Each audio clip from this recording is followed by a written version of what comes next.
నమ్మేశారు. చాలా సెన్సేషనల్. ఇంతవరకు జగన్మోహన్ రెడ్డి నేరుగా బీజేపీని ఎక్కడా విమర్శించింది లేదు ప్రత్యక్షంగా. అలాగే దాడికి దిగిన సందర్భాలు, మాటల దాడికి దిగిన సందర్భాలు లేవు. ఇవాళ ఓపెన్ అయిపోయారు. సో వార్ బిగిన్స్ చెప్పేశారంటే ఇంకా ఆయన సిద్ధంగా ఉన్నారు. జైల్లోకి వెళ్ళి జైళ్ళలో ఉన్న తమ నాయకుల్ని, తమ కార్యకర్తలని పరామర్శించడమే కాకుండా జనాల్లో కూడా రావాలని ఆయన నిర్ణయం తీసుకున్నారు. బహుశా కపుల్ ఆఫ్ మంత్స్లో దానికి సంబంధించిన కార్యాచరణ ప్రణాళిక కూడా ప్రకటించే అవకాశం ఉంది. వీటన్నిటికీ తోడు ఏంటంటే లిక్కర్ గురించి మాట్లాడారు, ఉర్సా లూలు భూముల గురించి మాట్లాడారు. అండ్ అన్నిటికి మించి ఎన్డీఏ హెడ్ క్వార్టర్స్ని టచ్ చేసే విధంగా మాట్లాడారు. ఈ అంశాలన్నింటి మీద సమగ్రంగా విశ్లేషించడానికి మనతో ఉన్నారు ఆంధ్రప్రదేశ్ బీజేపీ రాష్ట్ర మీడియా ఇన్ఛార్జ్, అలాగే గుంటూరు జిల్లా పరిషత్ మాజీ చైర్మన్ పాతూరు నాగభూషణం గారు. నమస్కారం పాతూరు నాగభూషణం గారు. సో చూశారు కదా, ఇంతవరకు కొంచెం దాగుడు మూతలు ఆడారు జగన్మోహన్ రెడ్డి గారు. ఈసారి ఇవాళ ఓపెన్ అయిపోయారు. మీ మీదే అది ఆయన అన్నది, చంద్రబాబు నల్లా మిమ్మల్ని రాజ్యసభ సీటు మీరు కొనుక్కున్నారు అని. బీజేపీకి అంత గతి పట్టిందా రాజ్యసభ సీట్లు కొనుక్కోవాల్సింది గతి? అంటే ఒకటి, ఈ జగన్మోహన్ రెడ్డికి పిచ్చి పరాకాష్ఠకి వెళ్ళిందంటే ఇదే ఉదాహరణ. ఎందుకంటే అతను ఓడిపోయిన తర్వాత ఈ సంవత్సరంలో అతను ఏవైతే స్కామ్స్ చేశాడో, కూటమి ప్రభుత్వం వచ్చిన తర్వాత ఒక్కొక్కటి బయట తీయటం, తర్వాత వాటన్నిటికీ ఎవిడెన్స్లు ఉండటం, తర్వాత ఆయన పక్కన ఉన్నట్టు ఎమ్మెల్సీలు ముందు 5గురు ఇప్పటికి ఆల్రెడీ పార్టీ మారారు, అంటే రిజైన్ చేశారు. పార్టీ మారటం అంటే వాళ్ళు అసలు ఆ పార్టీలో ఉండటం ఇష్టం లేక రిజైన్ చేశారు. అక్కడ ఉన్నటువంటి స్పీకర్ వాటిని యాక్సెప్ట్ చేయట్లా. తర్వాత వచ్చేటప్పటికి మరి విజయసాయిరెడ్డిని బీజేపీ వాళ్ళు కొన్నారంటే మరి అంతకుముందు ఆయన ఎమ్మెల్యేని వంశీని, మరి అంతకుముందున్న ఎంపీలని కొంతమందిని మరి ఆయన తీసుకున్నాడు. అప్పుడు ఎంత డబ్బులు ఇచ్చి కొన్నాడు ఆయన? అంటే పచ్చ కామెంట్ల వాడికి మొత్తం లోకంతా పచ్చగా కనపడ్డట్టుగా అతనికి ఆలోచన ఉంది కాబట్టి ఆ విధంగా కొన్నాడు. విజయసాయి మా పార్టీలో చేరాలి, ఆయన రిజైన్ చేసి వెళ్ళిపోయాడు అంతే.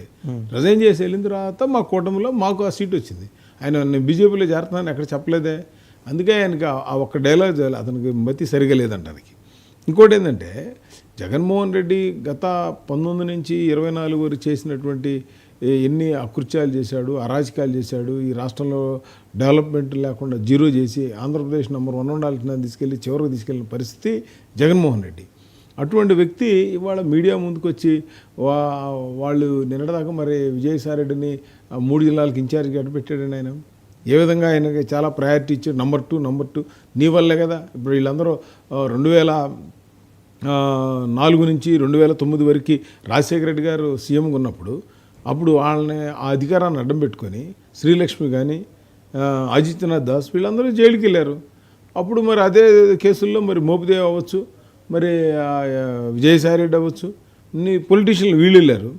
ఇప్పుడు అధికారం లేనప్పుడు ఎంతమంది నువ్వు జైలు పంపించగలిగావు. ఇప్పుడు అధికారం వచ్చిన తర్వాత ఇవాళ చూస్తే నీ పక్కన ఉన్న నందిగం సురేష్ వెళ్ళాడు పొలిటికల్గా, ఐపీఎస్ ఆఫీసర్ ఆంజనేయులు వెళ్ళాడు, ఆ విధంగా మీ సీఎం ఆఫీసులో మొత్తం వెళ్ళారు అందరూ, ధనంజయ రెడ్డి నుంచి కృష్ణమోహన్ రెడ్డి అందరూ కూడా మొత్తం జైలుకి వెళ్తూ ఉన్నారు. ఇవాళ కారణం ఏంటి? నువ్వు చేసిన అధికార దుర్వినియోగాన్ని ఆల్మోస్ట్ అంతా వెళ్ళిపోయింది. ఇంకా అసలు సీఎం ఆఫీసులో ఎవరు మిగలా. అంటే నీ ఆఫీసు ఒక అక్రమాల పుట్ట.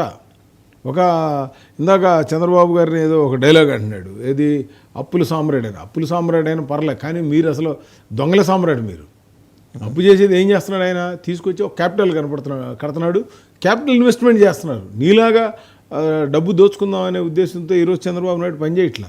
ఇవాళ నువ్వు అనే ముందు నువ్వు ఉన్న 5 సంవత్సరాల్లో క్యాపిటల్ ఇన్వెస్ట్మెంట్ ఎంత చేసావు? ఈ ఒక్క సంవత్సరంలో నీ నోటితోనే చెప్పావు. ఈయన అమరావతి కోసం 15,000 వరల్డ్ బ్యాంక్ లోన్ తీసుకొచ్చారని, జర్మనీ లోన్ తీసుకొచ్చారని, హట్కో లోన్ తీసుకొచ్చారని, ఇట్లా నువ్వే చెప్పావు. ఒక 45,000 కోట్ల రూపాయలకి ఈ ఎక్కడ దేనికి ఖర్చు పెడుతున్నావు? రోడ్లకి, బిల్డింగులకి. అది తర్వాత నీ ఆక్రోశం అంతా ఎందుకంటే అంత ఫ్రస్ట్రేషన్కి వెళ్తున్నాడు. మోడీ గారు వచ్చి ఈ యొక్క రాష్ట్రంలో ఉన్నాడు మెయిన్ ప్రధానమైనటువంటి ప్రాజెక్టులు 2, ఒకటి అమరావతి, 2 పోలవరం. ఈ 2 కూడా పోలవరం 27 జనవరికి ఓపెన్ చేస్తారు. అట్లాగే అమరావతిని 2028కి 100% పూర్తిగా వరల్డ్ స్టాండర్డ్స్లో ఒక గ్రీన్ సిటీ, అదేవిధంగా పొల్యూషన్ లేనటువంటి సిటీని తయారు చేయడానికి మోడీ గారు ఇప్పుడు ఉన్నట్టు చంద్రబాబు గారు కానీ దాని ఒక ప్లాన్తో వెళ్తూ ఉన్నారు. ఇది అయిపోతే అతని జీవితం క్లోజ్ జగన్మోహన్ రెడ్డిది. అందుకనే ఈ యొక్క ఇవాళ ప్రెస్ మీట్ 2 గంటలు ఎవడని పెడతారండి? నేను అడుగుతున్నా జగన్మోహన్ రెడ్డిని, నీకు దమ్ము ధైర్యం ఉంటే రికార్డ్ చేసి పెడతాం కాదు, నువ్వు తీసుకొచ్చి ప్రెస్ అందరిని పిలువు. ఎవరిని? ఈ ప్రెస్, నువ్వు ఏదైతే ఎల్లో మీడియా అంటున్నావా లేకపోతే నీ మీడియా బ్లూ మీడియా అంటున్నావా, ఎవరైనా అన్ని ఛానల్స్ అన్ని ప్రెస్ని పిలిచి ఓపెన్గా అడుగు. నీకు ధైర్యం ఉంటే వాళ్ళు అడిగే ఆన్సర్లకు చెప్పు. నువ్వు ధైర్యం ఉంటే అది మానేసి ఇంట్లో 4 గోళ్ల మీద వాళ్ళ సొంత కెమెరా పెట్టుకొని క్వశ్చన్ వేసేవాళ్ళు లేడు, ఆన్సర్ వేసేవాళ్ళు లేడు. ఆయన మాట్లాడుకుంది మాత్రం రిలీజ్ చేస్తున్నాడు. ఆ రిలీజ్ చేసేది మనం చూడాలి. అది మన నాయకుడు లిక్కర్ స్కామ్ గురించి కూడా మాట్లాడారు సార్. ఒకసారి ఆయన ఏం మాట్లాడారో చూద్దాం. మిగిలిన సబ్జెక్టులోకి వెళ్ళిపోయాను. లిక్కర్ స్కామ్ పై తప్పుడు కేసు పెట్టి రాజకీయ కక్షకు దిగడం నిజంగా ఎంత ఆశ్చర్యం కలిగించే విషయం అంటే, ఇది అసలు స్కామ్ ఎక్కడ జరిగింది అని నేను అడుగుతా ఉన్నా. అందరూ ఆలోచన చేయండి అని అడుగుతా ఉన్నా. నేను అడిగే ప్రశ్నలకు సమాధానం మీలో ప్రతి ఒక్కరూ కూడా ఆలోచన చేయమని కోరుతా ఉన్నా. నేను అడిగే ఈ ప్రతి ప్రశ్న మీ మనస్సాక్షిని మీరు అడగండి అని చెప్పి నేను అడుగుతా ఉన్నా. అసలు స్కామ్ ఎక్కడ జరిగింది అని అడుగుతా ఉన్నా. లంచాలు ఎవరైనా ఎందుకు ఇస్తారు? మళ్ళీ అడుగుతా ఉన్నా. లంచాలు ఎవరైనా ఎందుకు ఇస్తారు? ఎవరైనా మద్యాన్ని ఎక్కువగా అమ్మి, లంచం ఎవరైనా ఎందుకు ఇస్తారు? మద్యాన్ని ఎవరైనా ఎక్కువగా అమ్మి సేల్స్ పెంచి, ఆ పెంచిన దాని వల్ల డిస్టిలరీలకు లాభాలు పెరిగితే లంచాలు ఇస్తారా?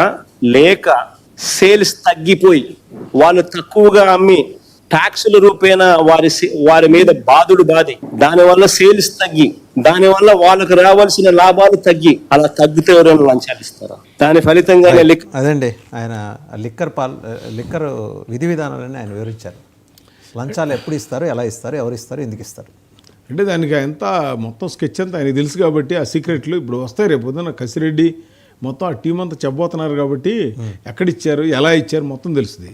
నేను ఒకటే అడుగుతున్నా, 1 లీటరు మనం ఇవాళ ఇథనాల్ స్పిరిట్ కానీ దాని ద్వారా మనం లిక్కర్ తయారు చేస్తాం. 1 లీటరు 60 రూపాయలు ఇవాళ, లేకపోతే 70 రూపాయలు ఉంది. దానికి 2 లీటర్లు వాటర్ కలుపుతారు, మినరల్ వాటర్ కలిపి దాంట్లో స్మెల్, వాసన కోసం, కలర్ కోసం, బాటిల్ కాస్టు, పైన మూత, లేబులింగు ఇవన్నీ కలిపినా కూడా మనకు కాస్ట్ అయ్యేది 400 రూపాయలు. అది ఏది వాటరు ఇవన్నీ కలుపుకుంటే మ్యానుఫ్యాక్చరింగ్ కాస్ట్ కలిపి 400. ఇది ఒక 3 లీటర్లు మనం కనుక 180 క్వార్టర్ అంటే 180 ml దాన్ని వస్తే దరిదాపుగా ఆ 3 లీటర్లు చొప్పున లెక్కేసుకుంటే 16 బాటిల్స్ వస్తాయి. అవి 16 బాటిల్స్ ఇంటూ వీళ్ళు అమ్మింది 200 రూపాయలు అంటే 3200 రూపాయలు అమ్మారు. నువ్వు బాటిల్ అమ్మింది 400 రూపాయలు. 400 అమ్మితే మిగతా 2800 రూపాయలు నువ్వు ప్రాఫిట్ సంపాదించావు. ఏ విధంగా సంపాదించేవారంటే, ఒకటి ప్రతి గవర్నమెంట్ బాటిల్కి బార్ కోడ్ ఉంటుంది. బార్ కోడ్ అమ్మేమో గవర్నమెంట్కి ట్యాక్స్ వెళ్తుంది. బార్ కోడ్ లేకుండా దొంగతనంగా విడిగా అమ్మే అన్నీ కూడా క్యాష్లో అమ్ముతున్నాడు. దాని బార్ కోడ్ ఉండదు, ఏముండదు. అదొక లారీ వస్తుంది, ఇది ఒక లారీ వస్తుంది. సో నీ గవర్నమెంట్కి రెవెన్యూ ఎందుకు తగ్గిందంటే, without bar code, without bill నువ్వు షాప్స్లో అమ్మే గవర్నమెంట్ మొత్తం నీ కార్యకర్తలే కదా పెట్టుకుంది. వాళ్ళ దీని మీద మీ అధ్యక్షురాలు చాలా డీటెయిల్గా మాట్లాడారు కదా సార్. 98,000 కోట్ల రూపాయల స్కామ్ అన్నారు ఆవిడ. అవును, the volume is bigger than Delhi liquor scam. అవును, మన పురంధేశ్వర్ గారు 2023లోనే ఎలక్షన్లకు ముందే, సంవత్సరం ముందు పాలకొల్లు వెళ్ళి బాటిల్స్ పగలగొట్టి ఈ స్కామ్ గురించి మొత్తం అప్పటికి 87,000 కోట్ల రూపాయలు లిక్విడ్ క్యాష్ అమ్మారు. ఒక 7,000 కోట్ల రూపాయలు అప్పుడు క్యాష్ అమ్మారు. తర్వాత మళ్ళీ పెరిగింది. సో ఇవాళ వాళ్ళు క్యాష్ ఎందుకు అమ్మాల్సి వచ్చింది? ఒక పక్కనేమో మోడీ గారు దేశము ప్రపంచం అంతా digitalization, credit cards, debit cards, పేటిఎంలు, గూగుల్ పేలు వస్తే ఈయన మాత్రం ఇక్కడ దీని వరకు మాత్రం ఓన్లీ క్యాష్. కారణం ఏంటంటే ఆ డబ్బులు అతను సంపాదించారు. మరి ఎందుకు సార్ ఆయన మీద యాక్షన్ తీసుకోవడం విషయంలో మీరు వెనక ముందు ఆగుతున్నారు? లేదు, దేనికైనా ఒక టైం వస్తుంది. ఇప్పుడు ఏంటి, ఇప్పుడు ఈ ప్రతి రాష్ట్ర ప్రభుత్వానికి వాళ్ళు చేసే అధికారాలు వాళ్ళకుంటాయి. ఇది ఒక డెమోక్రటిక్ కంట్రీ కాబట్టి. ఇవాళ జగన్మోహన్ రెడ్డి 5 సంవత్సరాల్లో చేసినటువంటి అరాచకాల్లో ఇసుక ఒకటి ఉంది. భూములు 22A అని పెట్టి దాంట్లో భూములు, మట్టి, ఆఖరి పోలవరం కాలువ పక్కన మొత్తం కూడా తవ్వేశాడు. ఆఖరికి వాళ్ళు ఇళ్ల పట్టాలు ఇస్తే దానికి కూడా జగన్మోహన్ రెడ్డి ఫోటోలు, రాళ్ళ మీద జగన్మోహన్ రెడ్డి ఫోటోలు. ఒక స్కామ్ కాదు వీళ్ళది. సో ఈ 5 సంవత్సరాల్లో ఈయన చేసింది డెవలప్మెంట్ ₹1 ప్రజావేదికతో మొదలుపెట్టి చివరికి కరోనాలో కూడా దాన్ని క్యాష్ చేసుకోగలిగాడు. ఆఖరికి ప్రతి దానికి కూడా ఎలక్షన్లు కూడా నామినేషన్లు వేయకుండా ఒక దౌర్జన్యంతో పోలీసులను పెట్టి వాళ్ళ కార్యకర్తలతో గొడవలు పెట్టి ఎవరిని ప్రజాస్వామ్య పద్ధతిలో మాట్లాడితే వాళ్ళని జైలులో పెట్టి ఈయన లా అండ్ ఆర్డర్ గురించి, చట్టం గురించి, న్యాయం గురించి, నీతి గురించి మాట్లాడుతున్నాడంటే దెయ్యాలు నీతులు వల్లించినట్టుగా ఉంటుంది. అందుకని ఎట్టి పరిస్థితుల్లోనూ ఈ లిక్కర్ స్కామ్లో జగన్మోహన్ రెడ్డి అనే వ్యక్తి ఉన్నాడు. ఇందులో వాళ్ళకి సంబంధించిన వాళ్ళందరూ కోట్ల మీరు రూపాయలు. రాజ్ కచ్ రెడ్డి గురించి మాట్లాడారు. రాజ్ కచ్ రెడ్డికి ఇప్పుడు ఏంటంటే అభియోగం ఏంటంటే జైల్లో సకల సౌకర్యాలు అందుతున్నాయంట. ఆయనకి మొబైల్ ఫోన్ కూడా, స్మార్ట్ ఫోన్ కూడా ఇస్తున్నట్టు హ్యాపీగా ఆయన. And because of his nexus with Kesineni చిన్ని గారు, విజయవాడ ఎంపీ. ఆయన స్వయంగా ఆయన సోదరుడే ఆ కుంభకోణం బయట పెట్టాడు. వీళ్ళిద్దరి మధ్య ఉన్న అండర్స్టాండింగు, వాళ్ళ వ్యాపారాలు, ఉమ్మడి వ్యాపారాలు. సరే, కూటమి ప్రభుత్వంగా, ఇక్కడ బీజేపీగా మిమ్మల్ని అడగట్లా, కూటమి ప్రభుత్వంగా మీ మీద బాధిస్తుంది కదా, అదేంటో ఆ నెక్సెస్ ఏంటో, ఒకవేళ నిజంగా అలా ఇబ్బందికరమైన పరిణామం ఉంటే కూటమి ప్రభుత్వంగా మీరు అడగాలి మీ ఎంపీని. మీ ఎంపీ అంటే కూటమి ఎంపీ. అవును, అవును. అంటే నేను అనేది ఏంటంటే అక్కడ దానికి కేసినేని చిన్ని ఒక స్టేట్మెంట్ ఇచ్చాడు. ఏమని ఇచ్చాడంటే, ఒకప్పుడు నేను అతను కలిసి రియల్ ఎస్టేట్ వ్యాపారం చేద్దాం అనుకుని కలిసి కంపెనీ పెట్టిన మాట వాస్తవం. ఎప్పుడైతే నేను రాజకీయాల్లోకి వద్దాం అనుకున్నానో అప్పుడు నేను ఇక అతనితో విడిపోయి నేను నా పని నేను చేసుకున్నాను, ఆయన పని ఆయన చేసుకున్నాడు అన్నారు. అంటే నేనేమంటానంటే ఇదంతా కూడా ఈ స్కామ్ అనేది గత 4 సంవత్సరాల నుంచి, ఆ స్కాములకు ముందు అతనితో కలిసి పనిచేశాడు. కానీ ఏదైనా చంద్రబాబు గారు, లోకేష్ గారు దాని మీద ఒక సీరియస్గానే అలాంటి పనులు చేస్తే యాక్సెప్ట్ చేయరు. ఎందుకంటే ఇలాంటి కుట్రలు, బ్యాక్ స్టాపింగ్ చేయడానికి అసలు ఒప్పుకోరు. దాన్ని కసిరెడ్డికి అక్కడ అందుతున్నాయి అనేది బయట మాట్లాడకూడదు. ఎవరైనా ఆ జైల్లో ఇప్పుడు వంశీ ఉన్నాడు అక్కడ, సేమ్ పరిస్థితి. ఆంజనేయులు ఉన్నాడు, ఐపీఎస్. ఎవరికైనా జైల్లో కొత్తగా ఆయన నుంచి వస్తాయండి సకల అదేమన్నా రాత్రి ఏసీలను చేయడానికి అవకాశం నెక్సస్ మీద ప్రభుత్వం మాట్లాడు. ఇక్కడ నేను తెలుగుదేశం పార్టీ మాట్లాడాలి, ప్రభుత్వం మాట్లాడాలి కదా. ఆయన వివరణ కూడా ప్రభుత్వం వివరణ అడగల, మీ ఎంపీని ప్రభుత్వం వివరణ అడగల. దాని మీద అయితే పెద్ద రాదు, ఎందుకంటే ఇప్పటికీ అదే కంపెనీ వాళ్ళ దగ్గర ఉంది. ఇప్పుడు అదే ఒకే చోట వాళ్ళు కార్యకలాపాలు నిర్వహించుకుంటూ వస్తున్నారు. సో ప్రభుత్వానికి ఏంటంటే ఇట్లాంటి చిన్న చిన్న మచ్చలు కొన్ని అందుకుంటున్నాయి ఎక్కడో చోట. సరే, జగన్మోహన్ రెడ్డి గారు లులు గురించి కూడా మాట్లాడారు సార్. లులు ఉర్సా, అది కూడా ఒకసారి ఆయన ఏం మాట్లాడారో చూద్దామండి. ఉర్సా అంట, ఊరు పేరు లేని ఉర్సా. ఎప్పుడన్నా పేరు విన్నారా? ఉర్సా అనే సంస్థ అంట. ఊరు పేరు లేని సంస్థకు విశాఖపట్నంలో రూపాయికి ఇడ్లీ వస్తుందో లేదో తెలియదు కానీ రూపాయికి ఉర్సాకు 3,000 కోట్ల రూపాయలు భూములు ఇస్తున్నారు. దాని క్యాబినెట్ క్లియర్ చేసాం. ఈ మనిషి నారా లోకేష్ స్నేహితుడు. లూలు అంట విశాఖపట్నంలో ఒక మాల్ కట్టడానికి 2,000 కోట్ల రూపాయలు విలువ చేసే భూమిని. సో అదండి, ఉర్సా గురించి, లూలు గురించి కూడా మాట్లాడు. రూపాయికి ఇడ్లీ వస్తుందో లేదో తెలియదు కానీ రూపాయికి అక్కడ 1 ఎకరం అయితే వస్తుంది అన్నట్టు మాట్లాడారు. అంటే జగన్మోహన్ రెడ్డి డెవలప్మెంట్ విషయంలో నెగిటివ్ సార్. ఏ పని చేసినా దానికి స్పీడ్ బ్రేకర్ లాగా అడ్డుపడుతుంటాడు. ఇవాళ లూలు ప్రపంచవ్యాప్తంగా కూడా వాళ్ళకున్న మాల్స్ కానీ, వాళ్ళకున్నటువంటి థియేటర్స్ కానీ, మార్కెటింగ్ విధానం కానీ, ఎంప్లాయ్మెంట్, ఒక షాప్, ఒక మాల్ కట్టారంటే ఆ ఏరియా మొత్తం కూడా డెవలప్ అవుద్ది. ఒక 5-6 వేల మంది, 10,000 మందికి ఎంప్లాయ్మెంట్ ఇస్తారు. అది ఒక భారతదేశంలో ఒక ప్రెస్టేజ్ చేసి ఆంధ్ర రాష్ట్రం రావడానికి ఇంట్రెస్ట్ పోయినసారి చూపిస్తే ఈయన వచ్చి దాన్ని పక్కన పెట్టాడు. కాబట్టి ఇవాళ రేపు వచ్చిన తర్వాత తెలుస్తుంది ఎంతమంది ఆడపిల్లలు దాంట్లో ఉద్యోగాలు చేస్తారు, సేల్స్లో కానీ, ప్యాకింగ్లో కానీ, మార్కెటింగ్లో కానీ. సో ఇదంతా ప్రొడక్ట్ ఇవ్వడానికి కానీ అది అప్పుడు అర్థమవుద్ది. అది దాని గురించి అసలు ఆలోచించాలి పర్లేదు. ఇక నెక్స్ట్ వచ్చి ఉర్సా. ఆ ఉర్సా అది అమెరికాలో ఉన్నటువంటి చాలామంది వాళ్ళు ఎన్ఆర్ఐస్, జై తాళ్ళూరి, అబ్బూరి, సతీష్ అబ్బూరి, తర్వాత ఇంకా 4 పార్ట్నర్స్ ఉన్నారు, వెంకట్ అని. వీళ్ళందరూ కూడా అక్కడ ఇప్పుడు సియాటిల్లో కానీ, వాషింగ్టన్ డీసీలో కానీ ఈ మన ఇవి ఉన్నాయి కదా, ఈ సెంటర్స్ ఈ మొత్తం స్టోర్ చేయడానికి, అది పెట్టడానికి అక్కడ 5 సంవత్సరాల్లో వీళ్ళు 5,000 కోట్ల రూపాయలు డేటా సెంటర్స్ పెట్టడానికి 5 సంవత్సరాల్లో 5,000 కోట్ల రూపాయలు పెడదామని వాళ్ళ ప్లాన్. ఇప్పుడు ఈయన చెప్పినటువంటి ల్యాండ్ ఎంతకి ఇచ్చారు ఏంటనేది ఇంతవరకు ఆ జియో అయితే రాలా బయటికి. ఎందుకంటే జియో వచ్చిన తర్వాత అది ఆటోమేటిక్ ఇవ్వాలని నిర్ణయించారు అంతే అది. సో ఇవాళ అమెరికా వెనక్కి తగ్గిందా జియో ఇవ్వకుండా ఇన్నాళ్ళు జాప్యం చేస్తుంది అంటే వాళ్ళకు కొన్ని ఫార్మాలిటీస్ ఉంటాయి కదా, ఫార్మాలిటీస్ అయిన తర్వాత అప్పుడు పర్ఫెక్ట్గా.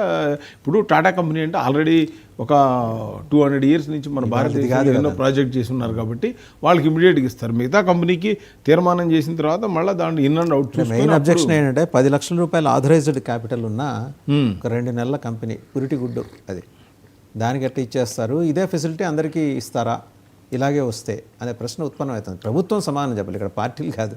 ప్రభుత్వం సమాధానం చెప్పాలి. డెఫినెట్గా దానికి సమాధానం లోకేష్ గారు, చంద్రబాబు నాయుడు గారు వాళ్ళు ప్రభుత్వంలో ఉన్నప్పుడు చెప్తారు.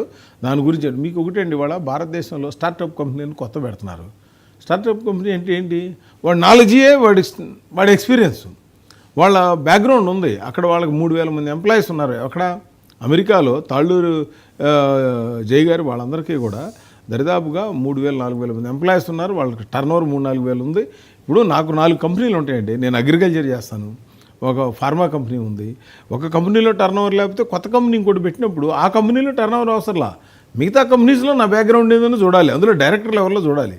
ఇప్పుడు టాటాకి కూడా పెట్టుకునేటప్పుడు ఆ పాత కంపెనీ పేరే పెట్టరు, కొత్త కంపెనీతో రిజిస్టర్ చేసి అక్కడ ఉన్న జిఎస్టీలు అక్కడ ఉన్నటువంటి లోకల్ దీంతోనే మళ్ళీ పెడతారు.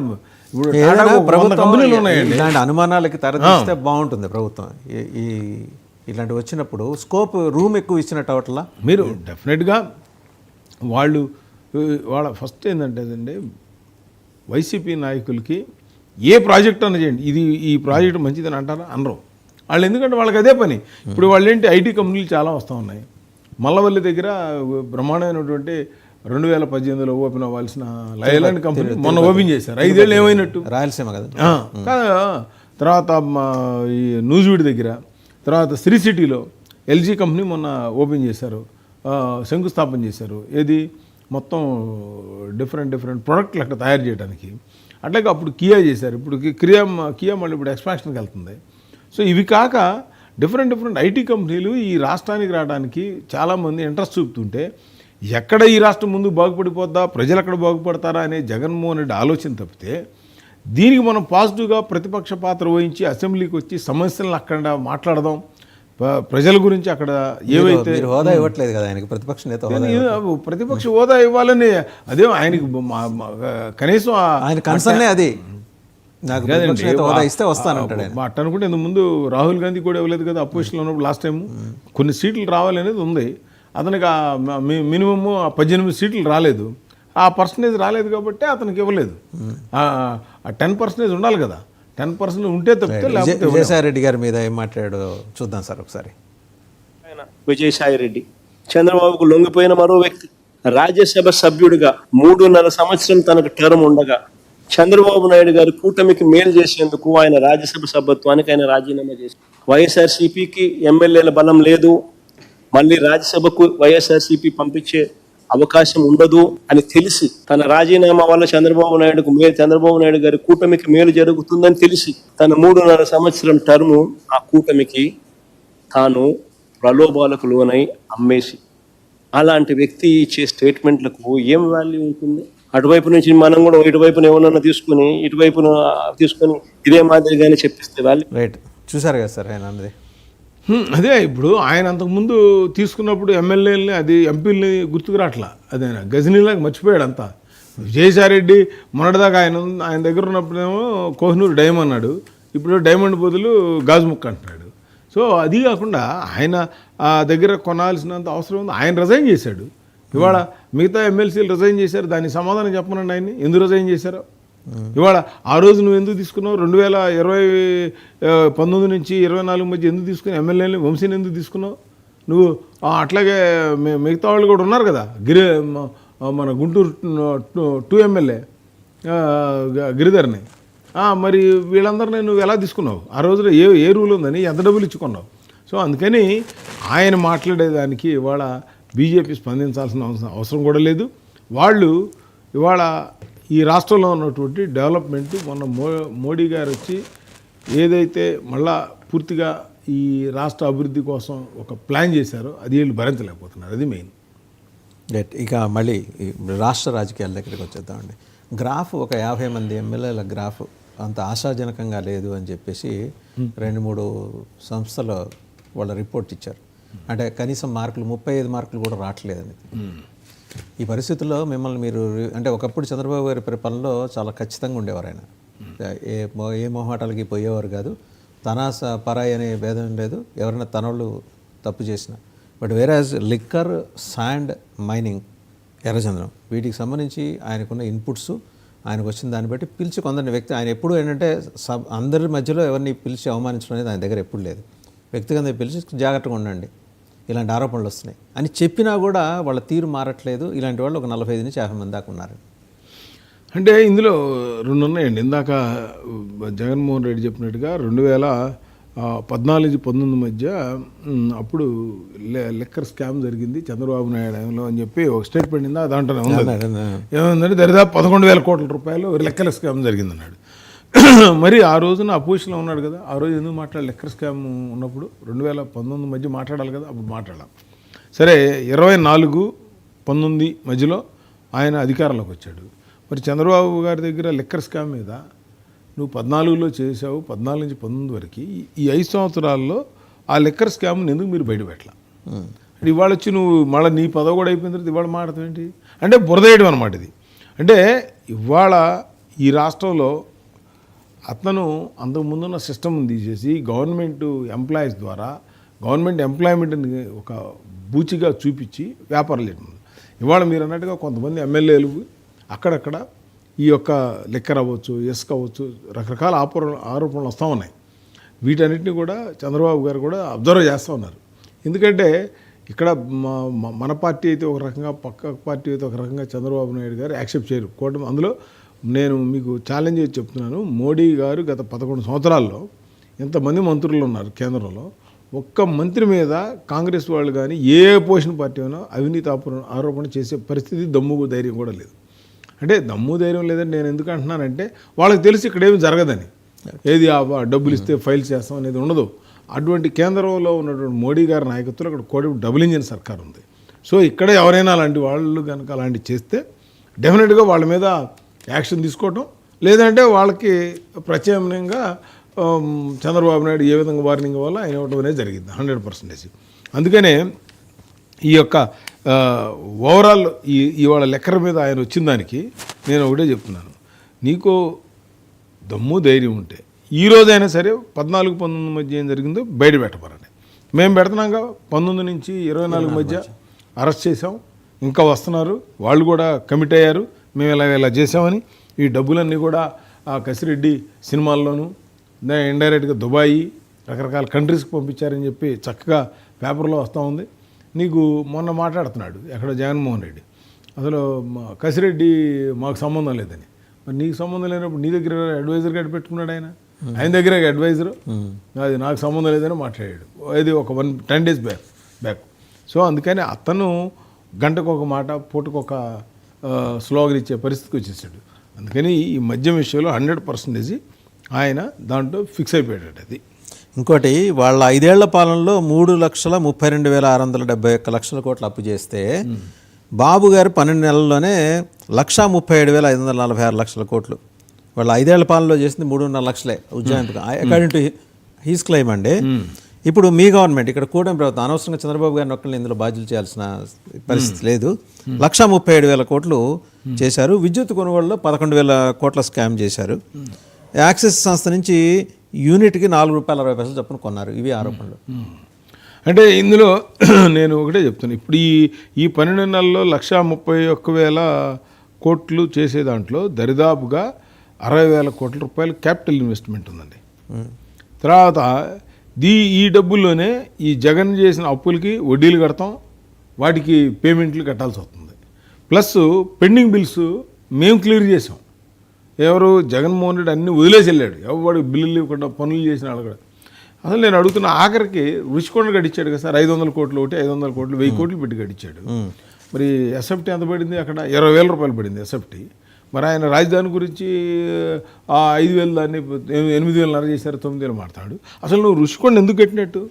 ఏమి సంబంధం నీకు అక్కడ? ఎవరి కోసం కట్టావు? ఇవాళ రుషికొండకు నువ్వు ఆన్సర్ చెప్పు ముందు.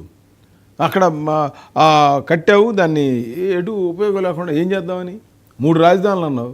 అసలు ఏ రాజధాని నువ్వు డెవలప్ చేయలేదు, అమరావతిని చేయలేదు. అయితే ఆయన సొంతానికి అయితే కట్టుకోలేదు, మీరు వాడుకోవచ్చు కదా. అంటే గవర్నమెంట్ పర్పస్ అది ఎట్లాగూ దానికి ముందు ఆ బిల్స్ అని పే చేయాలి కదా సార్. ఆయన బిల్లులు కట్టుకొని పోయాడు. రుషికొండ ప్యాలెస్ బిల్లులు కట్టలా. ఇప్పుడు ఇంకా 60 కోట్లు పెండింగ్ ఉంది. ఓకే. పులివెందుల మెడికల్ కాలేజీకి అట్లా మెడికల్ కాలేజీకి సంబంధించిన డబ్బులు కూడా వాడేసుకున్నాడు. ఆఖరి ఫిషింగ్ హార్బర్లో ఇవన్నీ బటన్లు నొక్కడానికేనా? బటన్లు నొక్కడానిక సొంత జేబులోకి ఆయన మాత్రం హ్యాపీగా ఉన్నాడు. చక్కగా వాళ్ళ టీం అంతా సజ్జలు కానీ ఎవరైనా సరే బ్రహ్మాండంగా పొజిషన్లో ఉన్నారు. రెండో పాయింట్ ఏంటి, అక్కడ 8 ఫిషింగ్ హార్బర్లు వస్తే 3 ఫిషింగ్ హార్బర్లు కడతాం అయిపోవచ్చింది.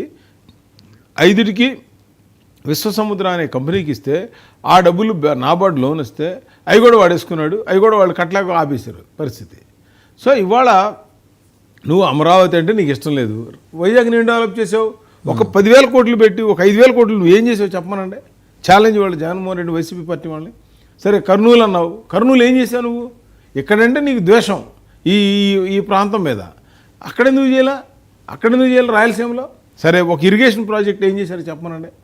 ఒక్క ఇరిగేషన్ ప్రాజెక్టు 5 సంవత్సరాల్లో మాట్లాడితే ఊరినే నేను బటన్ నొక్కాను పేదవాళ్ళ ప్రజల దగ్గర కన్నా అని ఒక పిచ్చి స్లోగలు జనాలు మాయ చేసి వాళ్ళని ఏది ఒక రకమైనటువంటి జీవనోపాధి లేకుండా వాళ్ళకి సరైన సౌకర్యాలు లేకుండా ఎవరు సార్ 30 లక్షల ఇళ్ల పట్టాలు ఇచ్చాడని. ఏంటి సార్ 50 గజాలు ఎవరు కట్టుకుంటారు సార్ ఇల్లు? అసలు కనీసం 100-120 గజాలు లేకుండా ఇల్లు ఎట్టుంటుంది? పక్కన గోడ ఒక దానికి కాంపౌండ్ వాళ్ళు లేకుండా ఇల్లు ఇచ్చాడు. తర్వాత బాత్రూమ్ ఎక్కడ ఉంటుంది, వంటగది ఎక్కడ ఉంటుంది, భార్యాభర్తలుగా పిల్లలు ఉండి వాళ్ళు ఎక్కడ పడుకుంటారు?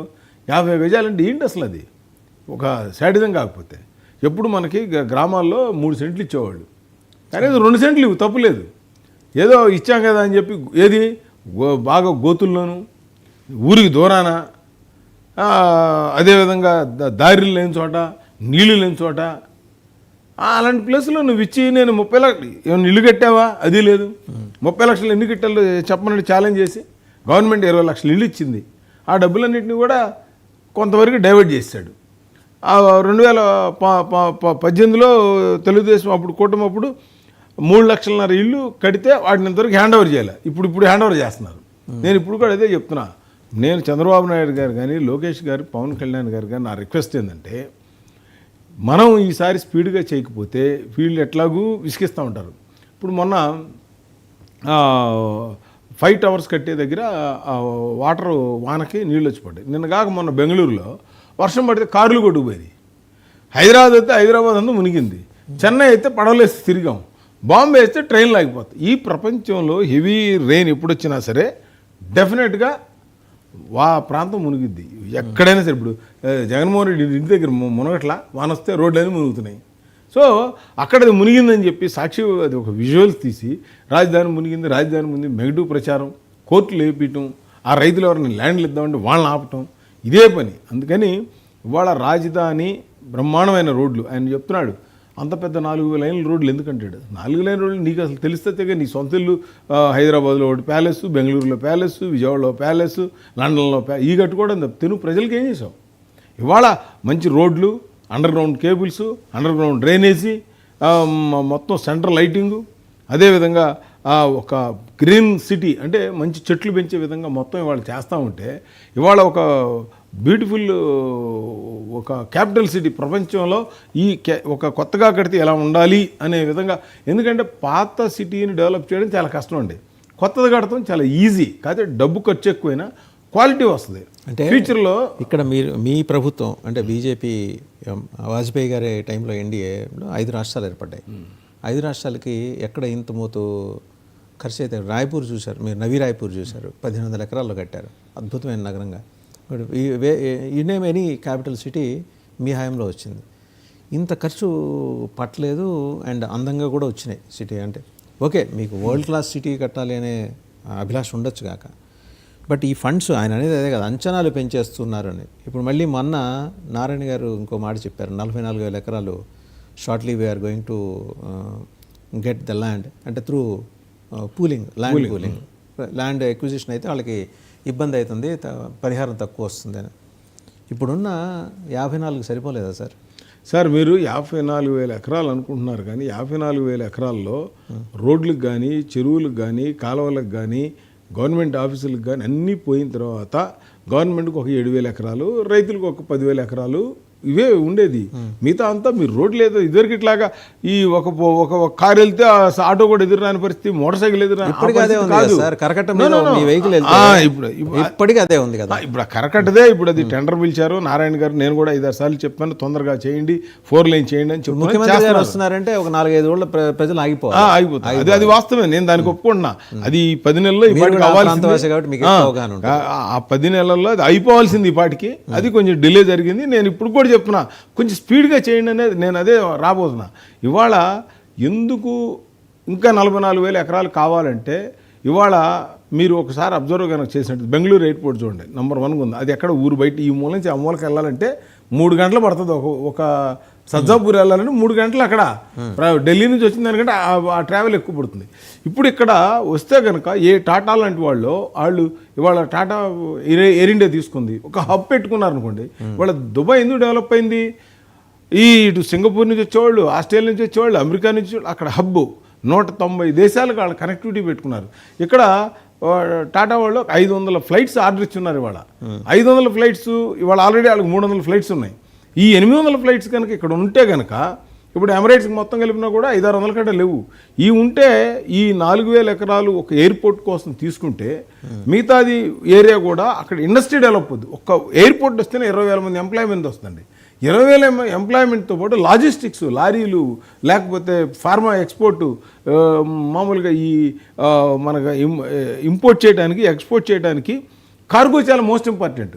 ప్లస్ ఈ ఫ్లైట్స్ని సర్వీసింగ్ చేయడానికి భారతదేశంలో ఈ రోజుకి ఢిల్లీ ఎయిర్పోర్ట్కి వెళ్తే ల్యాండింగ్ అవ్వాలంటే 1 గంట సేపు తిప్పుతాడు పైకి. రన్వే లేవు ఇవాళ. బాంబే కూడా అంతే. బాంబే ఇప్పుడు అప్పుడు ఉన్నది తీసేసి వాళ్ళ దగ్గర నుంచి జీవీకే నుంచి మన కొత్తగా ఒకటి వాషీలు కడుతున్నారు. అక్కడ 5,000 ఎకరాల్లో కడుతున్నారు. అక్కడ కలకటాలో చూడండి, అక్కడ అంత కనెక్టివిటీ సరిగ్గా లేదు. ఇవాళ హైదరాబాద్ ఇంత బిజీగా ఉన్న కొత్తగా కట్టిన దాంట్లోనే 2 రన్వేలే ఉన్నాయి. ఒక దుబాయ్లోనే 3 రన్వేలు ఉంటాయి. 2, ఒకటి ల్యాండింగు, ఒకటి టేక్ ఆఫ్, ఒకటి సర్వీస్ ఉంటుంది. నేనేమంటానంటే ఫ్యూచర్లో మనకి కోస్టల్ ఏరియా ఎక్కువ ఉంది, నెంబర్ 1. ఇప్పుడు రొయ్యలు వెళ్ళాలండి, ఇప్పుడు రొయ్యలు ఏమవుతున్నాయి, షిప్పుల్లో పంపిస్తున్నారు, 15 రోజులకి వెళ్తాయి. ఇప్పుడు అదే కనుక ఇక్కడ దీంట్లో మన ప్రిషిబుల్స్ దీంట్లో వెళ్తే మా 5 కిలోకి 150 రూపాయలే. ఇక్కడ నుంచి డైరెక్ట్గా అమెరికా వెళ్ళింది అనుకోండి. ఇక్కడ మన రైతాంగం 989 కిలోమీటర్ల కోస్టల్ ఏరియాలో ఈ రొయ్యలు మనం భారతదేశంలో మనం నెంబర్ 1. అట్లాగే ఫార్మా మొత్తం కూడా విశాఖపట్నం కానీ ఇటు పక్కన ఇప్పుడు కొత్తగా 3 పోర్టులు వస్తున్నాయి. ఏమేమి పోర్టులు వస్తున్నాయి? రామాయంపేట వస్తుంది, మచిలీపట్నం వస్తుంది, బాపనపాడు వస్తుంది, ఆల్రెడీ ఎగ్జిస్టింగ్ విశాఖపట్నం ఉంది, ఆల్రెడీ గంగవరం ఉంది, ఆల్రెడీ మన కాకినాడ ఉంది, ఆల్రెడీ కృష్ణపట్నం పోర్ట్ ఉంది. ఇన్ని ఉన్నా కూడా మనకి రేపొద్దున ఇప్పుడు ఇక్కడి నుంచి మహారాష్ట్రలో వెళ్ళాలి, కర్ణాటక ఒక పార్టీకి వెళ్ళాలి. మన నియర్ పోర్ట్ మన సీ కోస్ట్ మందే, నాగ్పూర్ కానీ ఇదంతా. సో వాళ్ళకి బాంబే కంటే మన కన్వీనియంట్ కాబట్టి. రెండు కాంట్రాస్టింగ్ ఇష్యూస్ ఇక్కడ ఏంటంటే ప్రజల కొనుగోలు శక్తి అండ్ సంపద సృష్టి. ఈ 2 ప్యారలల్ లైన్స్ ఎక్కడ కలవు. అవి కొనుగోలు శక్తి పెరగాలి, ప్రజలు జీడిపి పెరుగుతుంది. ఇది చంద్రబాబు గారి ఆకాంక్ష. ముఖ్యమంత్రికి ఆయన విజనరీ, ఆయన డెవలప్మెంటు ఇంకో రాబోయే 40 ఏళ్ళ తర్వాత ఇలా ఉండాలంటే ఒక నిర్దిష్టంగా ఆయనకు ప్లాన్ ఉంటుంది. షేర్ చేసుకునే క్రమంలో అందరికీ అది అవగాహనకి రాకపోవచ్చు కాక. But at the same time సంపద సృష్టి, ఓ పక్క సంపద సృష్టిస్తామంటూ 44,000 ఎకరాలు పెట్టడం, దాంతోనే మీరు ఇంటర్నేషనల్ ఎయిర్పోర్ట్ తీసుకొస్తా ఉంటున్నారు. మన బెజవాడ గన్నవరం ఎయిర్పోర్టు ఇంకా ల్యాండ్ ఎక్వైర్ చేసింది ఇంకా వాళ్ళ చేతిలో ఉంది. అద్భుతంగా డెవలప్ చేసుకోవడానికి అవకాశం ఉంది. And at the same time in contrast to that మీరేం చెప్తున్నారు, ఒక 4 ఐకానిక్ టవర్స్ చేస్తాను. ఆ 4 ఐకానిక్ టవర్స్ మధ్యలోంచి ఫ్లైట్ ఎట్లా ల్యాండ్ అవుతుంది సార్? నో అది చాలా దూరం, దానికి దీనికి 15 కిలోమీటర్ల దూరం. మీరు ప్రతిపాదిస్తుంది అంటే ప్రభుత్వం ప్రతిపాదిస్తుంది 44,000 ఎకరాల్లోనే అదంతా. నో ఈ ఐకానిక్ ఇప్పుడున్న 50,000 ఎకరాలు పాత దాంట్లో ఈ 33,000 ఎకరాలు ఏదైతే తీసుకున్నారో దాంట్లో అది వేరు. అసలు దాంట్లో అసలు గన్నవరం ఎయిర్పోర్ట్ ఏం చేస్తారు సార్? మీకు గన్నవరం ఇప్పుడు హైదరాబాద్లో బేగంపేట ఎయిర్పోర్ట్ ఉందండి, అది ఫర్ డిఫెన్స్ పర్పస్ వాడుతున్నారు. ఇక్కడేనంతే. రేపు మనం విఐపి మూవ్మెంట్ కోసం వాడతారు. ఇప్పుడు మనం ఏమనుకుంటున్నామంటే డిఆర్డిఏకి సంబంధించిన ఇండస్ట్రీస్ ఇక్కడ తీసుకురావాలనుకుంటున్నాం. రేపు పొద్దున ఎయిర్ ఫోర్స్, రేపు పొద్దున మనకి చైనా పక్కన ఇప్పుడు నేషనల్ హైవేస్ మీద రన్వేలు ఏర్పాటు చేశారు. మద్రాస్ టు విజయవాడ మధ్యలో 2 రన్వేలు, ఒక్కోటి 6 కిలోమీటర్ల పొడుగుంది. అది కారణం ఏంటి, మనకి ఎనీ టైం వార్ వచ్చినప్పుడు మనకి సీలో నుంచి షిప్పుల మీద ఫ్లైట్స్ ఉంటే వాటిని ఫీలింగ్ కానీ లేకపోతే మన మిసైల్స్ లోడ్ చేసుకోవడానికి ఉపయోగపడుతుంది. సో ఇప్పుడు అది మనకు అక్కడ రేపొద్దున మనకి మిలిటరీ అసలు ఇప్పుడు ప్రతి చోట మిలిటరీ అరేంజ్మెంట్స్ ఉన్నాయి, మన ఆంధ్రాకి లేదు మరి. లేవు. ఇప్పుడు రేపు పొద్దున ఎయిర్ ఫోర్స్ హబ్ పెట్టారు అనుకోండి, అక్కడ మనకు అవసరం. రేపు చైనాతో ఇక్కడ ఉన్నటువంటి ఇప్పుడు మిసైల్ సెంటర్ నాగాలంక దగ్గర పెడుతున్నారు, మిసైల్ లాంచింగ్ సెంటర్. ఆటోమేటిక్గా మనకు ఫ్లైట్స్ కూడా ఇక్కడ అవసరం అవుతాయి, దాన్ని మిలిటరీ వాళ్ళు పెడతారు. లేకపోతే దీన్ని ఈ విధంగా సార్ ఇక్కడ సార్ ఇప్పుడు ల్యాండ్ ఉంటే ఎయిర్పోర్ట్ ఎంత కాస్ట్ అవుతుందండి? 3,000 కోట్లు అయితే అయిపోతుంది, నథింగ్ అది. వాళ్ళంతా ఇదివరకు ఇట్లాగా బిల్డింగ్లు కట్టే పని లేదు కదా, అంతా ఫ్యాబ్రికేటెడ్తో వచ్చేదే కదా, ఎక్కడికక్కడ బోల్ట్ ఫిట్టింగ్ అంతా చేయటమే కదా. ఇవాళ బ్రహ్మాండమైన కట్టచ్చు, 3,000 కోట్లతో బ్రహ్మాండమైన ఎయిర్పోర్ట్ కట్టచ్చు. ల్యాండ్ ఉండాలి, ల్యాండ్ ఉంటే మిగతా ల్యాండ్కి డెవలప్మెంట్కి వస్తుంది. ఇప్పుడు మీరు ఔటర్ రింగ్ రోడ్డు 189 కిలోమీటర్లు వస్తుంది సార్ మొత్తం. ఎక్కడ? ఏపీకి, అమరావతికి. అది దానివల్ల ఏమవుద్ది, హైదరాబాద్ రూట్ కనెక్ట్ అవుతుంది. ఇప్పుడు కొత్తగా హైదరాబాద్ టు అమరావతికి గ్రీన్ ఫీల్డ్ ఒకటి వేద్దాం ఉన్నారు, అది కనెక్ట్ అవుతుంది. తర్వాత చెన్నై రూట్ కనెక్ట్ అవుతుంది, మన కలకటా రూట్ కనెక్ట్ అవుతుంది, మచిలీపట్నం నుంచి వచ్చే రూట్ కనెక్ట్ అవుతుంది. సో ఈ హైవేకి అన్ని వైపులకు కలిస్తే విజయవాడ అమరావతిలోకి ట్రాఫిక్ అసలు రాదు, ఇక బయట నుంచి బయట వెళ్ళిపోతాయి. ఎవరైతే సిటీలోకి రావాలో వాళ్ళు వస్తారు, నెంబర్ 1. నెంబర్ 2 ఏంటి, టాటా లాంటి వాళ్ళకి హబ్ పెడితే వాళ్ళు ఇన్వెస్ట్ చేస్తారు, మనం అవసరంలా. నువ్వు ఒక ప్లాట్ఫామ్ క్రియేట్ చేయగలిగితే ఆ ప్లాట్ఫామ్ నుంచి బిజినెస్ చేయడానికి. ల్యాండ్ పూలింగ్ కింద ల్యాండ్స్ ఇచ్చిన రైతులకి మరి ప్రభుత్వం ఏం చెప్తుంది? ఇప్పుడే ఇంతవరకు క్లియర్ కాలే. ఇక ఏమంటే ఇప్పటి వరకు మనకు ఒక దుర్మార్గుడు, ఒక రావణాసురుడు కదా సార్. అంతకుముందు ధర్మప్రభులే మీరు ట్రైన్ ఫ్లైట్ ఎక్కడానికి మిస్ అవ్వడానికి 1 నిమిషమే తేడా ఉంటుంది, 1 మినిటే. ఆ 1 మినిట్లో జీవితం అంతా మారిపోద్ది. ఇప్పుడు 5 సంవత్సరాలు ఇస్ లాంగ్ టైం. మొత్తం ఒక పొజిషన్ తీసుకొచ్చి పికప్ అందుకునే టైంలో అతనికి ఇప్పుడు ఒక రన్నర్ ఉంటాడు సార్, బాగా పరిగెద్దామని ఆడు మంచి నెంబర్ 1 పోస్ట్లో ఉన్నాడు. ఆ పోస్ట్ నాడు ఆవిడ వచ్చి కాలేర కొట్టాడు అనుకోండి, ఇప్పుడు ఆ కాలు ఏమన్నా ఎంత మెడిసిన్ ఇచ్చినా అవ్వదు కదా. ఇట్ విల్ టేక్ 2 నెలలు తగ్గాలి, ఆ తర్వాత ఎక్సర్సైజ్ చేయాలి, ఫిజియోథెరపీ చేయాలి, అప్పుడు అతను మళ్ళీ పాల్గొనగలుగుతాడు. ఇప్పుడు సేమ్ ఈ కాలేర కొట్టేశాడు అమరావతికి, ముళ్ళకమ్మ పెంచి ఏర్పాటు చేసి. నేను ఒకటి బీజేపీకి ఇబ్బందికరమైన ప్రశ్న ఒకటి అడుగుతాను, మీరు మనసు కష్టపెట్టి కూడా చెప్పాలి. మనకి వీఆర్ ఎష్యూర్డ్ ఏమని స్పెషల్ స్టేటస్, మీరేమో ముగిసిపోయిన అధ్యాయం అని చెప్పి దాన్ని జాగ్రత్తగా అడకెక్కిచ్చేసి పక్కన పెట్టారు. అది ప్రధానమంత్రి పార్లమెంట్లో చెప్పింది. ప్రధానమంత్రి అక్కడ ఎవరు ఏ పార్టీ అనేది నిలబడదు, ప్రధానమంత్రి మన ప్రధానమంత్రి అంతే. ఆయన చెప్పిన దాన్ని మీరు ఆనర్ చేయకుండా అది ఇప్పుడు సాధ్యం కాదని చెప్పేసి దాన్ని మతలబు చేసి దాని మీద చంద్రబాబు గారు యుద్ధం చేసి మీతో చివరికి ఆయన ఇబ్బంది పడి మిమ్మల్ని ఇబ్బంది పెట్టి మళ్ళీ ఇప్పుడు తెలిసి వచ్చి మీతో కలిసి జర్నీ చేస్తున్నాడు. స్పెషల్ స్టేటస్ ఇవ్వడానికి మీకున్న అభ్యంతరాలు ఏంటి? ఎందుకంటే మంది ప్రత్యేకంగా ఇప్పుడు తెలంగాణ ఏర్పడలా, ఆంధ్రప్రదేశ్ ఏర్పడింది. రాజధాని లేకుండా ఏర్పడిన రాష్ట్రానికే దాన్నే ప్రత్యేక రాష్ట్రం అంటారు. ఆంధ్రప్రదేశ్ ప్రత్యేక రాష్ట్రంగా ఏర్పడింది. అంటే నేను అనేది ఏంటంటే ప్రత్యేక హోదా అనేది ఆ రోజు ఉన్న కూటమి ప్రభుత్వంలో జనసేన, బీజేపీ, టీడీపీ కలిసి పోటీ చేసిన ప్రభుత్వంలో జనసేన లేదు, 2 ఉన్నాయి. ఉన్నప్పుడు చంద్రబాబు గారు కానీ ఆ రోజు ఉన్నటువంటి బీజేపీ కానీ కూర్చొని మనం ఈ 5 సంవత్సరాల్లో ఎంత ఫాస్ట్గా డెవలప్ చేయొచ్చు, ఫాస్ట్గా డెవలప్ చేయాలంటే ఏం కావాలి, దానికి సంబంధించినటువంటి ఒక స్టేటస్ కనుక ఇస్తే, స్పెషల్ స్టేటస్ ఇస్తే ఎంత అమౌంట్ వస్తుంది, అది వచ్చే టైం పడతానికి 3-4 సంవత్సరాలు పడుతుంది. కాబట్టి డే 1 నుంచి మనం ఆ డబ్బులు ఆ బెనిఫిట్ ఏదో దీనికి చేస్తే బెనిఫిట్ అనేది అంతా ఒక టెక్నికల్గా ఆలోచించే వాళ్ళు చంద్రబాబు గారు కానీ మోడీ గారు కానీ దాన్ని యాక్సెప్ట్ చేశారు. దాన్ని యాక్సెప్ట్ చేసిన తర్వాత దాన్ని ముగిసిన అధ్యాయం అని చెప్తున్నాం. దానివల్ల మనకు దరిదాపుగా 34,000 కోట్లు, మొన్న కూడా 10,000 కోట్లు వచ్చినాయి కదా. ఎలక్షన్ ముందు 2024 అప్పుడు కూడా 10,000 లాస్ట్ పెండింగ్ ఉంటే అవి కూడా రిలీజ్ చేశారు. నేనేమంటానంటే ఇవాళ స్పెషల్ ప్యాకేజ్ కంటే కూడా సరిగ్గా అమరావతిని రన్ చేసి ఇన్వెస్టర్లను తీసుకురాగలిగితే, ఐటీ హబ్గా విశాఖపట్నం చేయగలిగి, పోలవరం పూర్తి చేస్తే, ఇప్పుడు పోలవరానికి మంచి బ్రహ్మాండమైన ఏ స్టేట్లో జరుగుతున్నాయి సార్, 1,20,000 కోట్ల రూపాయలు ఈ రాష్ట్రంలో నేషనల్ హైవేస్ వర్క్ జరుగుతున్నాయి. ఏ రాష్ట్రంలో జరగట్లే వాళ్ళ. మన రాష్ట్రం ఎంత పొడిగెంత చూడండి. మీకు 3 చెప్తా. ఒకటి బెంగళూరు నుంచి మేదరమెట్లకి 20,000 కోట్లతో జరుగుతూ ఉంది. నాగ్పూర్ నుంచి మచిలీపట్నానికి ఒక 17,000 కోట్ల రూపాయలు జరుగుతూ ఉంది. ఇప్పుడు ఈ ఔటర్ రింగ్ రోడ్డు దరిదాపుగా 20,000 కోట్ల రూపాయలతో ల్యాండ్ ఎక్విజిషన్తో సహా గవర్నమెంట్ ఆఫ్ ఇండియా ఇస్తూ ఉంది. ఇది కాక వైజాగ్ నుంచి అటు రాయ్పూర్ అటు రోడ్లు హైవేస్ నడుస్తూ ఉన్నాయి. అసలు 4 లైన్ 6 లైన్ 6 8 లైన్ చేసే పరిస్థితుల్లో నడుస్తూ ఉంది. తర్వాత మనకి కొత్తగా రైల్వే లైన్ ఒకటి మనకి ఇస్తూ ఉన్నారు 3,000 కోట్ల రూపాయలతో, ఎక్కడ ఖమ్మం నుంచి మన అమరావతికి. తర్వాత కాట్పాడి నుంచి తిరుపతికి రేణిగుంటకు ఒక రైల్వే లైన్ మళ్ళీ అక్కడ ఇస్తున్నారు. అంటే నేను ఇవన్నీ ఎందుకు చెబుతున్నానంటే గవర్నమెంట్ ఇచ్చే డబ్బులు ప్రత్యేక హోదా కంటే కూడా 10 times ఎక్కువ వాళ్ళను టార్గెట్ చేసి చేస్తాం. ఇవన్నీ కూడా మన దగ్గర నుంచి వసూలు చేసిన జిఎస్టీలోంచి ఇచ్చినవే కదా. నో అన్నెందుకు వస్తాయి సార్ మనకి? మన దగ్గర మనకు అన్ని రావు. మన వాటాకి అంత రాదు. మనకు వాటాకి మించి మనకు డబ్బులు ఇస్తున్నారు. ఇంకొకటి, అమరావతి కట్టించి ఇవ్వాల్సిన బాధ్యత కేంద్ర ప్రభుత్వానికి, అంటే లీడ్ రోల్ పోషిస్తున్న మీదే, బీజేపీదే. అలాంటిది గ్రాంట్ ఇవ్వాల్సిన చోట లోన్ ఇప్పిస్తాం, గ్యారంటీ సంతకం లేదా 15,000 గ్రాంటే సార్. అది మా గవర్నమెంట్ ఆఫ్ ఇండియా కడుతుంది, నాట్ స్టేట్ గవర్నమెంట్. ఈ 11,000 హడ్కో మాత్రమే, అది మన గవర్నమెంట్ ఆఫ్ ఇండియా. దాంట్లో ఏం డౌట్ లేదు మీకు. మొత్తం అమరావతి బాధ్యత అంతా కేంద్రమే తీసుకుంటుందా? కట్టే బాధ్యత అంతా మీకు మరి అదే కదా. పోయినసారి అమౌంట్ ఇచ్చాం, మళ్ళీ ఇప్పుడు ఇచ్చాం. మళ్ళీ మీకు 62 కేంద్ర సంస్థలు ఉన్నాయి సార్. ఎల్ఐసి కానీ, మనం ఆర్బీఐ కానీ. వాళ్ళు ఎవరు ఆఫీసులు కట్టుకోవాలి, స్థలాలు ఇచ్చారు. నేను అదే చెప్తున్నా, స్థలాలు ఇచ్చారు. వాటిని ఇప్పుడు నేను చంద్రబాబు గారితో కానీ నారాయణ గారితో కూడా మాట్లాడి చెప్పింది ఏంటంటే, ఎంత ఫాస్ట్గా మీరు ఆ స్థలాన్ని ఎక్కడైతే ఉందో డిమార్క్ చేసి దానికి temporary road, temporary power, temporary water మనం ముందు పర్మనెంట్ చేయాలనేది తర్వాత సంగతి. ఇప్పుడు మనం ఇల్లు కడుతున్నాం అనుకోండి, ఏం చేస్తాం? టెంపరీకి ఒక బోర్ వేసి ముందు నడుపుతాం. అట్లాగే రోడ్ ఏదో మట్టి రోడ్ వేసుకుంటాం, టెంపరీ కనెక్షన్ తీసుకుంటాం. తర్వాత ఇల్లు కట్టిన తర్వాత దాన్ని 10 kV కావాలా, 100 kV కావాలా, అప్పుడు ట్రాన్స్ఫార్మర్ పెట్టుకొని చేస్తాం. అంతే కదా. సేమ్ ఉంది. అది చేస్తే ఈ 62 కేంద్ర సంస్థలన్నీ కూడా శంకుస్థాపనలు చేస్తే ఒక్కొక్క దానికి యావరేజ్ 200 కోట్ల రూపాయలు బడ్జెట్ ఉంది. 12,000 కోట్ల రూపాయలతో అక్కడ మనం కట్టొచ్చు ఇవాళ. అదిగాక 200 మంది ఎంప్లాయీస్ వస్తారు, 12,000 మంది ఎంప్లాయీస్ వస్తారు.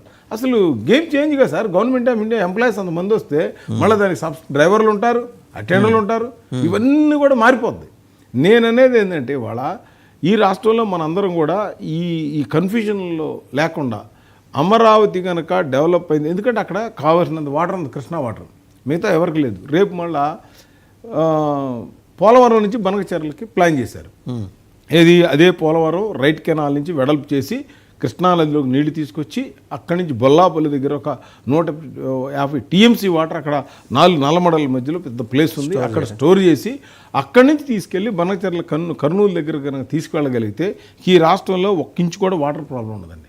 మెయిన్ ఇప్పుడు ప్రాబ్లం ఎక్కడ ఉందంటే, పల్నాడు ఏరియా, 2 ప్రకాశం జిల్లా, 3 నెల్లూరులో ఇది.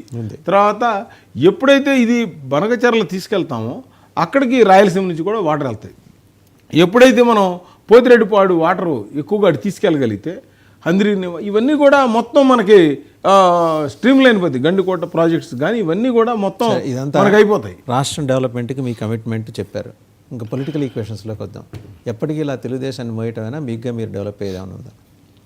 అంటే దేనికైనా ఇప్పుడు మనకి మొయ్యటమని కాదు, కానీ ఒక నేషనల్ లెవెల్లో అలయన్స్లు అనేది దేశ అభివృద్ధి కోసమే.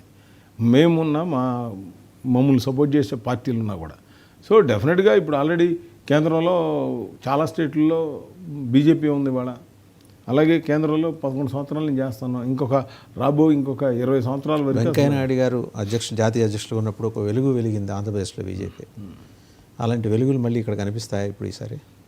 ఇప్పుడు మాత్రం ఇప్పుడు మాకు అలయన్స్లో బాగానే మేము 3 పార్లమెంట్ ఉన్నాం, ఒక 8 ఎమ్మెల్యేలు ఉన్నాం, మళ్ళీ ఒక రాజ్యసభ, మళ్ళీ ఒక ఎమ్మెల్సీ. ఒకప్పుడు మీ ఓటింగ్ పర్సంటేజ్ ఆంధ్రప్రదేశ్లో 22% ఉండేది ఒకప్పుడు. అవును. ఇది బిఫోర్ తెలుగుదేశం. ఎప్పుడైతే తెలుగుదేశంతో జత కట్టారో అప్పటి నుంచి మీ ప్రభ పడిపోతూ వస్తుందని చెప్పేసి ఒక అబ్జర్వేషన్. మాట్లాడేవాళ్ళు మాట్లాడుతుంటారు, కానీ అలా అని కాదు. ఒక రకరకాలుగా సీన్ ఆఫ్ యాక్షన్లో మార్పులు జరుగుతూ ఉంటాయి. ఒకసారి డౌను, మళ్ళీ పైకి. ఎక్కడో 2 సీట్లు ఉన్నటువంటి భారతీయ జనతా పార్టీ 305 సీట్ల దాకా 303 దాకా రాగలిగా ఉంటాయి. అట్లాగే ఆంధ్రప్రదేశ్లో కూడా మాకు మంచి భవిష్యత్తు ఉంటుంది. ఆంధ్రప్రదేశ్లో కూడా ప్లాన్స్ ఉన్నాయి మీకుగా? మీరు ఎదిగే ప్లాన్స్ ఉన్నాయా? ఎప్పుడైనా ఎవరు వాళ్ళు సొంత కాళ్ళ మీద నడవాలని ప్రయత్నం చేస్తాం కదండి, చేయకుండా ఎందుకుంటాం? అలా అని చెప్పి పొలిటికల్ సిస్టమ్ని డ్యామేజ్ చేయం కదా. ఈ రాష్ట్ర డెవలప్మెంట్లో మన పాత్ర ఏంటి, మనం ఏం చేయాలనేది డెఫినెట్గా చేస్తాం. అట్లా కేంద్రం నుంచి ఫ్యూచర్ సీఎం ఆఫ్ ఆంధ్రప్రదేశ్గా పవన్ కళ్యాణ్ ప్రొజెక్ట్ చేసి ముందుకెళ్ళాలనేది బీజేపీ ఆలోచన. చాలామంది అనేది ఢిల్లీలో ఎన్ని సోషల్ మీడియాలో మాట్లాడుకోవడం తప్పితే అసలు అంటే ఆలోచనలు ఇప్పుడు ఆలోచన చేయరు. ఇప్పుడు ఈ 4 సంవత్సరాల్లో ఇండియాని ఏ విధంగా ముందుకు తీసుకువెళ్ళాలి. ఎందుకంటే ఇవాళ ప్రపంచంలో ఏ దేశం చూసినా ఫైనాన్షియల్గా చాలా ఇబ్బందులు, ఇంక్లూడింగ్ చైనా ఆల్సో. ఇవాళ మనం 3వ అతిపెద్ద జీడిపి దేశంగా మనం 4వది. ఇప్పుడు ఫస్ట్ మన అమెరికా, తర్వాత చైనా, తర్వాత మన జపాన్ దాటి మనం 4వ ప్లేస్ వచ్చాం. సో మనం ఏ విధంగా ప్రపంచంలో 3వ స్థానం రావాలి లేదా 2వ స్థానానికి రావాలి ప్లాన్ చేయడానికి మోడీ గారికి ప్రణాళిక జరుగుతున్నాయి. మీరు నెక్స్ట్ 4 ఇయర్స్లో గేమ్ చేంజ్ అయిపోతుంది. మిగతా దేశాలకి మన దేశానికి కొన్ని అడ్వాంటేజ్ ఏంటంటేనండి, మిగతా దేశంలో సోలారు పవర్ ఎక్కువగా ఉండదు బికాజ్ ఆఫ్ వాళ్ళకి ట్రాపికల్ టెంపరేచర్ కాదు కాబట్టి. మనకి 365 రోజులు ఎండ ఉండదు, మనకి ఏదో ఒక నెల తప్పితే.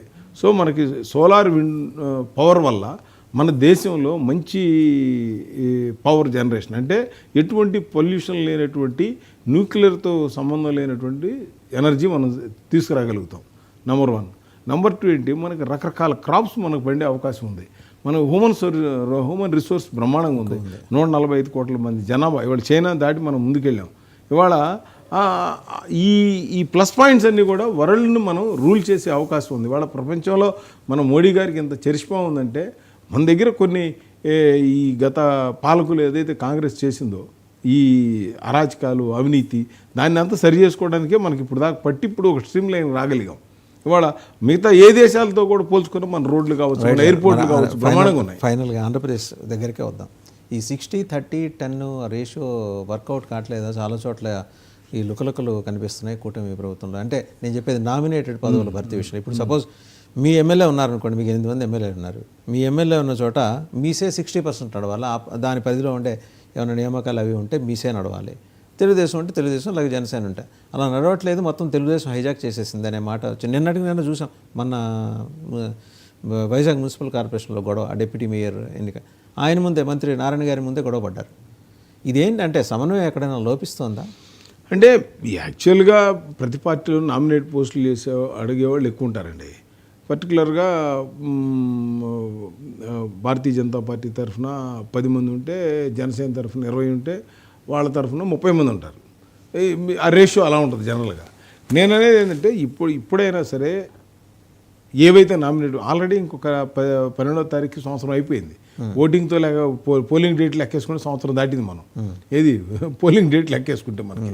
సో నేను అనేది ఏంటంటే, ఈ రోజున ఇప్పటికైనా సరే తెలుగుదేశం పార్టీ కూటమికి సంబంధించింది ఒక్కరోజు మొత్తాన్ని 175 కాన్స్టిట్యున్సీలకు సంబంధించినటువంటి ఇన్ఛార్జీలు, 3 పార్టీలు కూటమి లీడర్లు, పవన్ కళ్యాణ్ గారు, పురంధేశ్వరి గారు, ఆయన కూర్చొని ఒక 3 రోజులు సర్కస్ చేసేసి ఎండ్స్ ద మ్యాటర్ అంటే అయిపోద్ది. రానాళ్ళు ఎవరైనా ఉన్నారు, వాళ్ళని పిలిచి, అరే బాబు నీకు ఈసారి ఇవ్వలేకపోయాం, నెక్స్ట్ 2 సంవత్సరాల తర్వాత మళ్ళీ రెన్యువల్ అవుతుంది, మళ్ళీ నీకు ఇస్తాం అంటే ఎవరు కూడా బాధపడే వాళ్ళు ఉండరండి. ప్రతి వాళ్ళు కూడా అడ్జస్ట్మెంట్ అవుతారు. మరి ఎందుకు చేయట్లా టైం? అదే ఇప్పుడు రాగానే ఏముంది, ఇప్పుడు ఈ జగన్మోహన్ రెడ్డి చేసినటువంటి ఈ మురికాల డ్రైనేజీ క్లీన్ చేయడమే సరిపోతుంది. కేసులు కూడా ఎప్పుడు అరెస్ట్? జూన్ 12. అసలు ఏమంటే అతను అరెస్ట్ చేసినా చేయకపోయినా ముందు మన టార్గెట్ ఈజ్ డెవలప్మెంట్ ఫస్ట్ బేసికల్గా. నేను ఎందుకు చెప్తున్నానంటే, చట్టం తన పని తను చేసిపోద్ది. మనం అరెస్ట్ చేయాలనే ఇంటెన్షన్తో మనం ఉన్నాం కదా. తప్పు జరిగిందా లేదా, ఫస్ట్ తప్పు ప్రూవ్ అయితే ఆటోమేటిక్గా సిస్టమ్గా కోర్టులో ఒప్పుకోవు, పోలీసు అయిందని మీరే ఎవిడెన్స్తో సహా చూపిస్తారు. అదే నేను అంటుంది. మేము జైల్లో వేస్తాం అట్లా మేము మాట్లాడే పరిస్థితి మనది కాదు. మనం ఎందుకు మాట్లాడమంటే, డెమోక్రసీలో ఉన్నప్పుడు డెమోక్రసీ పద్ధతిలోనే జ్యుడిషియరీని రెస్పెక్ట్ చేయాలి, ఐపీఎస్ బ్యూరోక్రసీని రెస్పెక్ట్ చేయాలి, at the same time political సిస్టమ్ని, జర్నలిజం వీళ్ళంటే వాళ్ళు రెస్పెక్ట్ చేయాలి. ఆ సిస్టంలో వెళ్తే తప్పితే ఇక జగన్కి మాకు తేడా ఏముంది, వాడిని వేసేయండి, వీడిని వేసేయండి, వాడిని కొట్టండి, నేను బాధండి, సుధాకర్ కనుక బట్టలు తీసుకొట్టినట్టు, ఆడేవాడు విమర్శిస్తే ఆత్మహత్య చేసుకున్నాడని ఆయన పడేసినట్టు, ఇవన్నీ కూడా కరెక్ట్ కాదు నా ఉద్దేశం. రైట్, థ్యాంక్ యూ నాగభూషణ్ గారు, thank you very much. So చూసాం కదా, అంటే చట్టం దాని పని అది చేసుకుపోతుంది. జగన్మోహన్ రెడ్డి లాగా వాడిని వేసేయండి, వీడిని వేసేయండి అనే ఫార్ములాలు కూటమి ప్రభుత్వంలో